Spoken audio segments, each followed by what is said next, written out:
2000 tahun yang lalu, Rasul Yohanes terbuang di sebuah pulau kecil berbatu-batu di Laut Tengah yang diberi nama Patmos. Dalam masa pemerintahan Domitian, seorang kaisar Romawi yang kejam, karena kesaksian Yohanes terhadap Injil itu, untuk mempertahankan Injil itu, maka dia harus diisolasi. Setelah terlebih dahulu dia mengalami penganiayaan dengan cara digoreng, tetapi atas pertolongan Tuhan, Rasul ini lolos dan kini dia terisolasi sendirian, kesepian di pulau kecil berbatu-batu yang bernama Patmos. Tetapi pada satu hari Sabat dia mendapat kunjungan dari Yesus Kristus, dan kemudian Yesus memberikan jaminan, pengharapan sambil membentangkan panorama tentang sejarah dunia, apa yang terjadi di waktu itu, sekarang, dan waktu yang akan datang.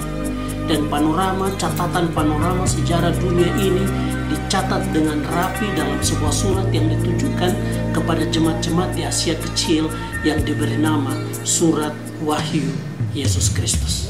Bersama saya Harolo, yaitu inilah komentar kecil pelajaran sekolah sahabat dari satu kampus kecil di sudut timur Nusantara. Di awal tahun 2019 ini kita berterima kasih kepada organisasi Gereja Masyarakatan Hari ke-7 sedunia yang memberikan satu pelajaran penting, di mana kita akan sama-sama melihat, membedah isi daripada surat Wahyu kepada Yesus Kristus. Dan buku ini tentang Yesus. Gulungan kitab ini tentang Yesus dan menyatakan apa yang masih terus dilakukan oleh Yesus sejak kenaikan ke surga dan apa yang akan dilakukannya waktu ia datang kembali.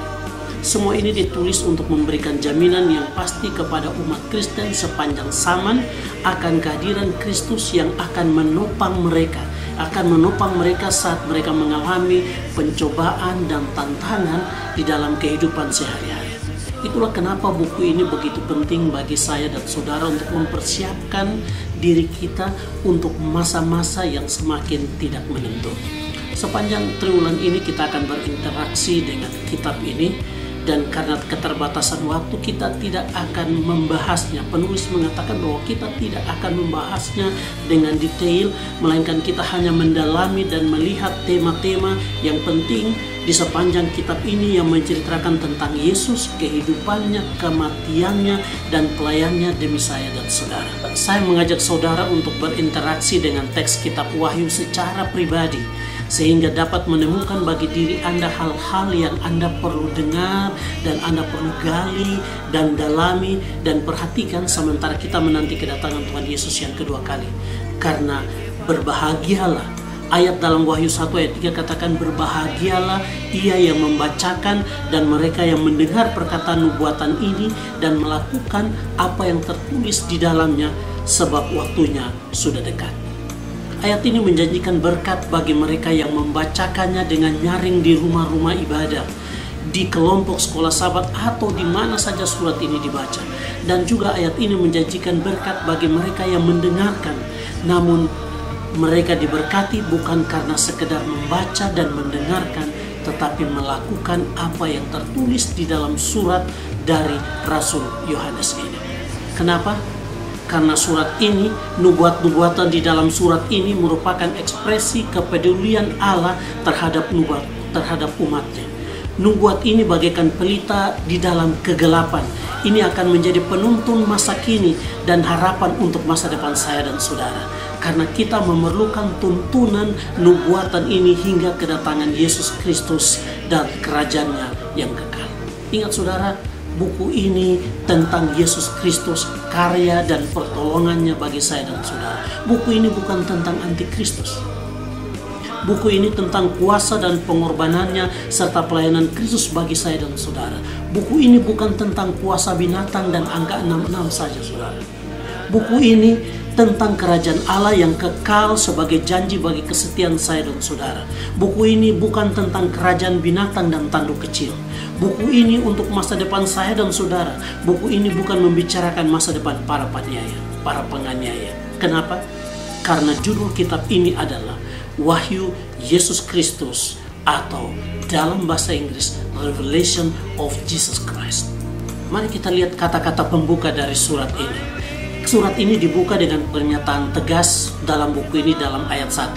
Inilah wahyu Yesus Kristus yang dikaruniakan Allah kepadanya supaya ditunjukkannya kepada hamba-hambanya apa yang harus segera terjadi, dan oleh malaikatnya yang diutusnya ia telah menyatakan kepada hambanya Yohanes. Ayat 2, Yohanes telah bersaksi tentang firman Allah dan tentang kesaksian yang diberikan oleh Yesus Kristus, yaitu segala sesuatu yang telah dilihatnya.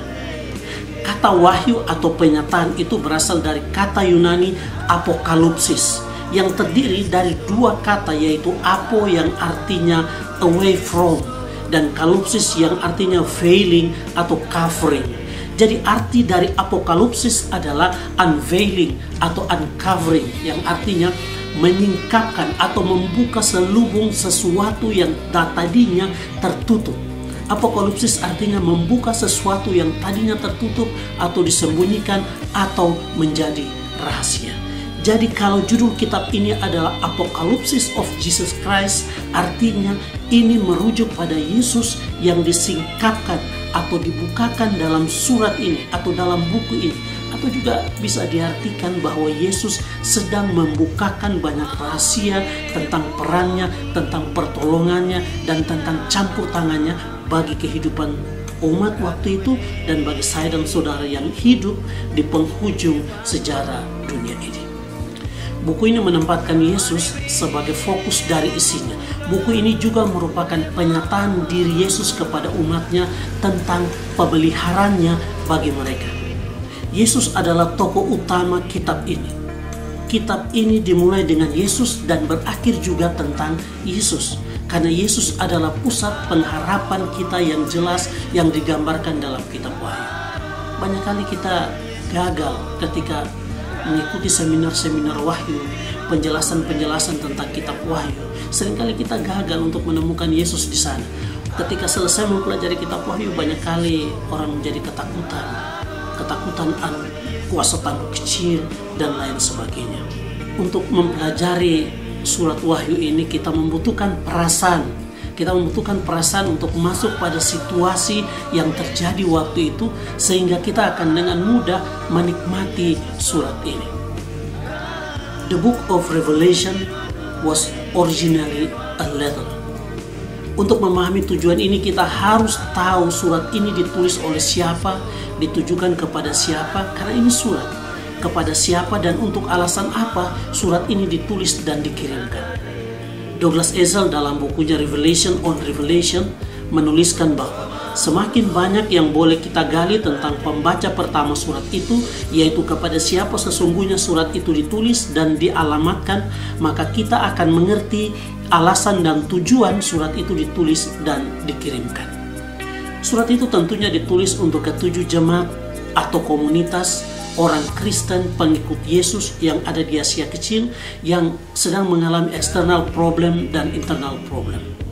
Beberapa external problem yang mereka hadapi adalah mereka dianggap oposisi oleh kekaisaran Roma dan biasa dianggap kaum yang aneh karena mereka menolak untuk terlibat dalam tradisi-tradisi pagan, tradisi-tradisi kekafiran waktu itu dalam upacara-upacara mereka karena mereka sudah bertekad menjadi pengikut Kristus. Mereka juga mengalami penganiayaan karena hal itu.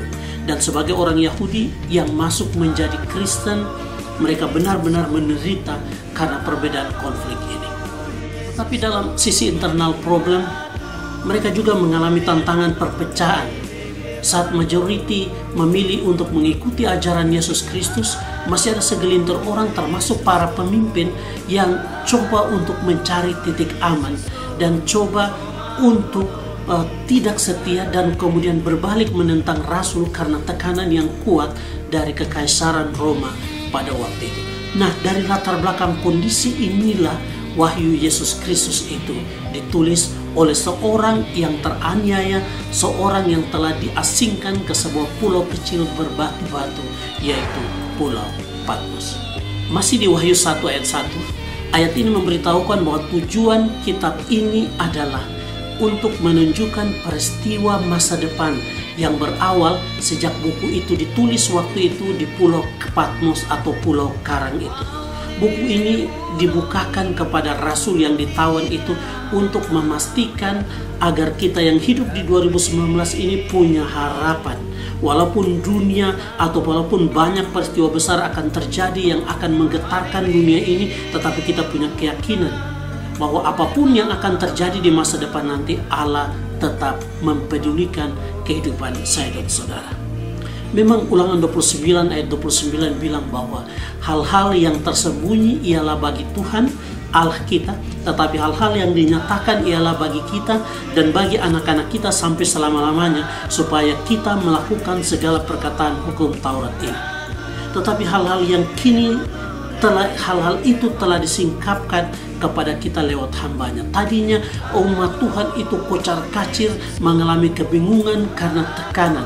Tadinya rasul ini kesepian di pulau karang itu, tetapi Yesus datang dan memberitahukan kepada hambanya apa yang akan menjadi pengharapan. Saya ulangi lagi, ingat, isi surat ini bukan tentang kepausan, bukan tentang antikris, bukan tentang Armageddon, bukan tentang tanduk kecil atau tentang binatang itu, tetapi ini tentang Yesus Kristus yang harus menjadi tempat kita bergantung dan bersandar pada masa kesukaran sekalipun nantinya.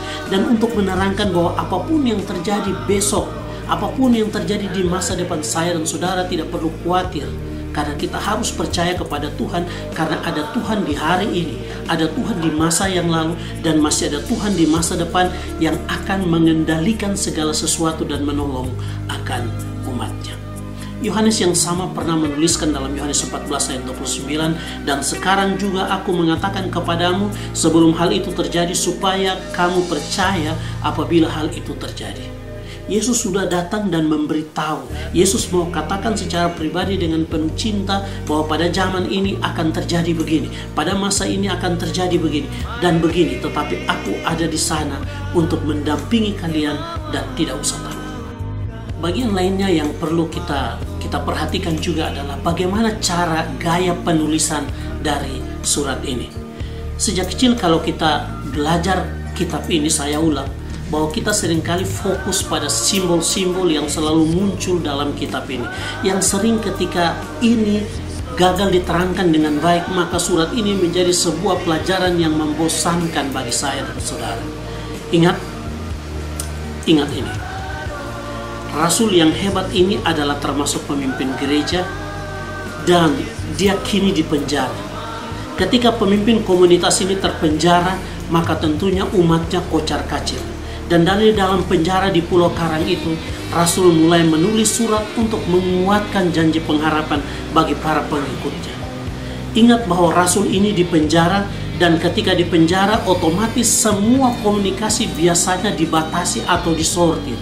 Saudara yang pernah berkunjung ke penjara, ke LP pasti tahu, bahkan segala sesuatu itu biasanya disortir. Saya pikir bagaimana supaya surat dan kabar-kabar penguatan ini bisa sampai kepada umatnya, maka surat ini harus ditulis dengan sandi, kode, atau simbol-simbol yang tentunya hanya dimengerti oleh umat yang berada di luar sana. Umat yang telah mengerti pelajaran Kaabah, umat yang telah mengerti kitab Daniel, umat yang telah mengerti akan simbol-simbol.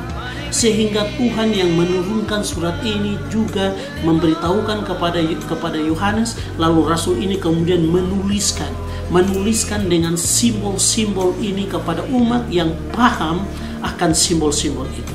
Surat ini sangat penting. Makanya sandi-sandi atau banyak sandi atau simbol-simbol yang tertulis di sana yang hanya dipahami oleh generasi itu yang menerima surat tersebut. Kita lihat catatan ini. Inilah wahyu Yesus Kristus yang dikaruniakan Allah kepadanya, supaya ditunjukkannya kepada hamba-hambanya apa yang harus segera terjadi, dan oleh malaikatnya yang diutusnya, ia telah menyatakannya kepada hambanya Yohanes. Kata menyatakan dalam bagian terakhir ayat tadi itu adalah kata yang penting dalam pembukaan atau prolog daripada surat ini. Kata menyatakan adalah terjemahan dari kata Yunani semaino. Kata semaino ini orang-orang mengerti bahwa itu berarti menunjukkan sesuatu melalui tanda-tanda atau simbol-simbol atau yang kita bilang sandi-sandi itu. Waktu kecil kalau kita ikut tanda-tanda kepahaman, kelas kepahaman maupun pramuka, ada sandi-sandi. Nah, sandi-sandi ini waktu dinyatakan dalam sandi-sandi ini, itulah maksud daripada kata Yunani semaino tadi. Ini sama seperti yang Daniel gunakan saat menerjemahkan mimpi Nebukadnezar di Perjanjian Lama. Dan kebanyakan menggunakan istilah-istilah Ka'bah yang memang hanya dipahami oleh orang Yahudi. Ini saya lihat ini bagaikan sepasang kekasih yang lagi jatuh cinta, yang memberi dukungan satu sama lain dengan saling mengirim surat, teks atau WA dengan kata-kata simbol yang hanya mereka dua saja yang tahu. Semakin dekat satu dengan yang lainnya, maka mereka akan semakin paham simbol dan gaya penulisan dari pasangan mereka. Semakin dekat rasul ini dengan umatnya, maka hanya umatnya saja yang paham apa gaya penulisan dari rasul ini, walaupun dia menggunakan simbol-simbol yang tentunya itu akan sukar dipahami oleh pasangan kekasih yang hidup di zaman modern ini. Kita sukar untuk memahaminya karena kita tidak tahu makna simbol-simbol yang dipahami oleh umat Tuhan di zaman itu. Tetapi dengan kita menempatkan diri di bagian pendahuluan ini, mengajak saya dan saudara, mari kita pergi ke jemaat-jemaat itu, menempatkan diri kita di sana agar kita boleh memahami gaya dan cara berkomunikasi, agar supaya kita dapat mengerti arti dari simbol-simbol dan sandi-sandi itu, bahkan kita dapat menangkap pelajaran penting yang diturunkan Tuhan kepada hambanya di Pulau Patmos yang mau diberikan kepada orang-orang yang hidup di zaman itu. Ellen White dalam Alpha Omega jilid 7 halaman 491 tulis begini: jangan seorang pun memikirkan sebab mereka tak dapat menerangkan arti tiap-tiap simbol dalam buku Wahyu, bahwa hal itu tidak bermanfaat arti kebenaran yang terdapat di dalamnya. Seorang yang menyatakan rahasia-rahasia ini kepada Yohanes akan memberikan kepada penyelidik yang rajin suatu kenikmatan atas kebenaran perkara-perkara surga. Dari sini saya dan saudara mengerti bahwa simbol dan ada yang literal yang tertulis di sana yang nanti kita akan masuk dari hari ke hari, dari sahabat ke sahabat. Maka ketika kita ketemu simbol, kita harus pergi dan tahu dan belajar apa makna simbol itu. Tetapi ketika ayat itu literal, kita harus terjemahkan juga secara literal. Dengan demikian kita akan lebih dekat kepada Tuhan yang mengeringkan simbol-simbol itu. Satu kunci dari kita belajar kitab Wahyu adalah mari kita lebih dekat kepada Tuhan.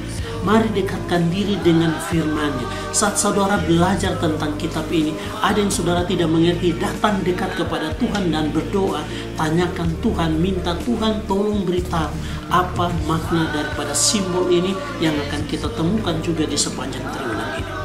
Satu hal yang tidak boleh kita lupa adalah ketika kita menerjemahkan bahasa simbolik, biarlah kita selalu membiarkan Alkitab dari ayat ke ayat untuk menerangkan bagian-bagian penting ini dengan cara membandingkan catatan-catatan Alkitab lainnya, baik di Perjanjian Lama maupun di Perjanjian Baru, agar kita dapat memahami arti dan pesan penting saat kita mempelajari surat Wahyu Yesus Kristus ini.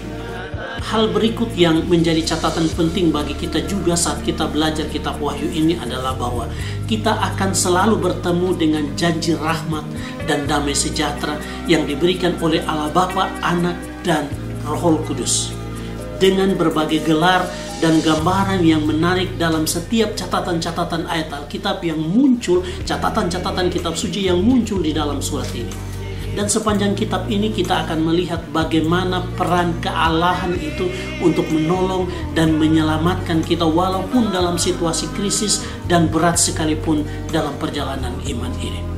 Ketiga oknum kealahan ini akan terus berperan dalam sejarah untuk menolong umatnya sekaligus memberikan kepastian pada puncak pengharapan, yakni pada kedatangan Yesus Kristus kedua kali. Memang kedatangan Yesus Kristus kedua kali adalah fokus daripada kitab Wahyu ini.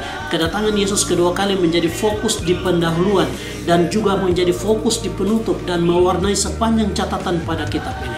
Surat ini juga menjelaskan bagaimana Yesus pernah datang di dunia ini untuk menggenapi apa yang dipelajari dalam kode-kode pelajaran Ka'bah, dalam simbol-simbol pelajaran Ka'bah yang ada di dalam kitab Daniel, kitab Perjanjian Lama yang lainnya. Dan dia inilah yang nanti akan datang menguatkan para pembelajar daripada surat ini, bahkan mereka yang menanti kedatangan Tuhan yang kedua kali. Dia yang pernah datang. Fokus dari kitab Wahyu ini bahwa dia yang pernah datang, dia akan datang kembali. Kedatangan Kristus kedua kali akan menjadi titik akhir kemana sejarah dunia ini bergerak. Dan itu akan menjadi konklusi dari pernyataan Allah bagi umatnya dan dunia ini. Tema kedatangan Kristus kedua kali kiranya menjadi poin penting dari iman kepercayaan saya dan saudara. Dan karena itu adalah pusat pengharapan kita semuanya. Ini adalah satu janji yang diberikan oleh oknum yang punya integritas dan diberikan hanya kepada umat yang punya integritas yang mau menyambut janji ini. Selamat mempelajari surat Wahyu Yesus Kristus sepanjang 3 bulan ini. Jika ada hal yang membingungkan, silakan tanya di kelas saudara besok atau di sepanjang triwulan ini. Ingat, ini wahyu dari Yesus Kristus dan tentang Yesus Kristus yang diberikan kepada Yohanes, rasul yang kesepian di Pulau Patmos. Saya percaya bahwa bukan Yohanes yang saja yang kesepian, tetapi para murid di jemaat mula-mula waktu itu juga kesepian di luar sana. Tetapi Yesus datang untuk memberi jaminan bahwa Dia ada. Dan dia selalu ada di setiap zaman untuk menemani mereka yang kesepian dan tanpa pengharapan. Ini kabar baik. Ini kabar baik saudara. Makanya judul kita minggu ini adalah Injil dari Pulau Patmos. Kabar baik dari Pulau Patmos. Kabar baik bagi mereka yang galau dan kesepian karena kebingungan akan apa yang terjadi. Kesepian karena tekanan luar biasa baik eksternal maupun internal. Walaupun kabar baik itu tertera dengan kode-kode dan simbol-simbol, tetapi itu kiranya dapat mendekatkan diri kita kepada Allah. Dengan mendekatkan diri kita kepada Allah, Allah akan memberitahukan lewat hamba-hambanya, lewat firman Tuhan, dan membiarkan Alkitab itu akan menerangkan kode-kode tersebut. Dengan demikian, Allah sendiri akan menerangkan bagi saya dan saudara yang rindu untuk membaca dan mempelajarinya. Mari ambil waktu secara pribadi untuk berinteraksi dengan catatan-catatan surat ini sepanjang triwulan ini. Dekatkan diri dengan Dia yang menginspirasi surat ini kepada hambanya di Pulau Karang itu, agar kita boleh mengerti simbol-simbol cinta yang tertuang dalam 404 ayat di dalam surat ini yang sangat luar biasa. Teruslah mendalami dan temukan kealahan dalam setiap ayat dari surat ini. Dan temukan Yesus Kristus yang adalah jaminan keselamatan di dalam setiap kalimat daripada surat ini, yang akan menjadi oknum yang penuh integritas, yang akan menjaga, membela, dan menyanggupan kita serta mendampingi kita dalam melayani dan setia terus di penghujung dunia sampai Yesus datang kembali. Tuhan akan menolong kita. Teruslah mempelajari ini dari hari ke hari sehingga kita dapat memahami apa yang Yesus rencanakan dalam kehidupan saya dan saudara.